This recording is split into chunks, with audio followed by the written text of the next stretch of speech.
আসলে বলতে বলতে খুব লজ্জা এবং দ্বিধাবোধ করছি এজন্য যে বাংলাদেশ জাতীয়তাবাদী দল একটি বাংলাদেশ জাতীয়তাবাদী দল একটি বৃহৎ সংগঠন, বাংলাদেশের একটি বৃহৎ জনপ্রিয় সংগঠন এবং গণতান্ত্রিক চর্চায় বিশ্বাসী নির্বাচনমুখী একটি সংগঠন, বৃহৎ সংগঠন।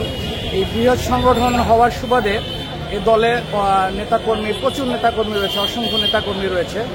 কিন্তু আমরা বিগত আমল থেকে দেখে আসছি শহীদ রাষ্ট্রপতি জিয়াউর রহমান বীর উত্তমের আদর্শে গড়া, জাতীয়তাবাদের আদর্শে গড়া এ দল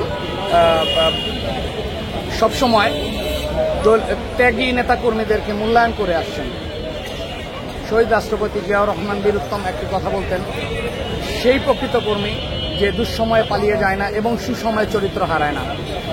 কিন্তু দুঃখ ভারাক্রান্ত মন নিয়ে বলতে হচ্ছে যে আমাদের যোগ্যতা থাকা সত্ত্বেও, আমরা আমাদের নেতৃত্ব দেওয়ার মতো যথা যোগ্যতা থাকা সত্ত্বেও এবং আমাদের রাজনীতি, আমরা রাজপথে বিগত আন্দোলন সংগ্রামে, বিগত সর্বপ্রকার রাজনৈতিক আন্দোলন সংগ্রামে সকল প্রকার কর্মসূচিতে অংশগ্রহণ করে সক্রিয় ভূমিকা পালন করে ফ্যাসিবাদ বিরোধী সকল আন্দোলনে হামলা মামলা গুমের শিকার হয়েও আমরা দলীয় আসলে আমাদের রাজনৈতিক পরিচয়, আমাদের রাজনৈতিক সম্মাননার যে পরিচয়, সেই পরিচয় আমরা যথাযথ মূল্যায়ন হয়নি। এটার কারণ এক হিসেবে আমরা সেভাবে দেখছি যে বড় বৃহৎ সংগঠন হওয়া সত্ত্বে এবং আমাদের সাংগঠনিক অভিভাবক জনাব দেশনায়ক জনাব তারেক রহমান বিদেশে রয়েছেন, এমত অবস্থায় তিনি অনেক কিছুই আসলে স্বচক্ষে দেখতে পান না, যে কারণে হয়তোবা কিছু নেতাকর্মী অবমূল্যায়িত হচ্ছে।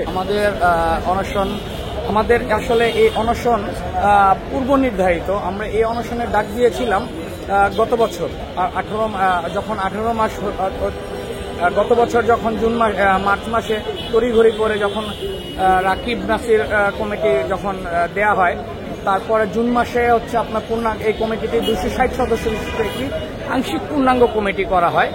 পরবর্তীতে এই আংশিক পূর্ণাঙ্গ কমিটিতে অসংখ্য নেতাকর্মী, সাবেক এবং পদপ্রত্যাশী অসংখ্য যোগ্য নেতাকর্মী, বিভিন্ন ইউনিট হতে বিশ্ববিদ্যালয়, বিভিন্ন কলেজ এবং মহানগর থেকে বিভিন্ন যোগ্য নেতাকর্মী বাদ পড়েছেন।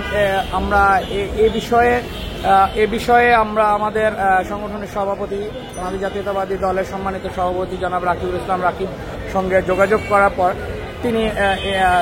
তিনি স্বীকার করেছেন, অকপটে স্বীকার করেছেন যে আমরা 260 সদস্য বিশিষ্ট কমিটি করায় কিছুটা অসঙ্গতি এবং কিছুটা ভুলভ্রান্তি হয়ে গেছে। মানুষ মাত্রই ভুল, সে তার অজান্তেই আসলে এই ভুলটা হয়ে গেছে, সে বুঝতে পারেনি যে এইসব নেতাকর্মীরা বাদ পড়েছে। এবং আরেকটি যে টানা হয়েছিল 28 অক্টোবর 2023, 28 অক্টোবর পরবর্তী আন্দোলন সংগ্রামের উপর ভিত্তি করে কমিটিটি দেওয়া হয়েছে তাদের ভাষ্যমতে। কিন্তু যদি এভাবেও যদি কমিটি দেওয়া হয়, তারপরেও আমরা 28 অক্টোবর থেকে শুরু করে পরবর্তী বিএনপি, বাংলাদেশ জাতীয়তাবাদী দল কর্তৃক নির্ধারিত সকল কর্মসূচি, হরতাল, অবরোধে সক্রিয় অংশগ্রহণ করেছি।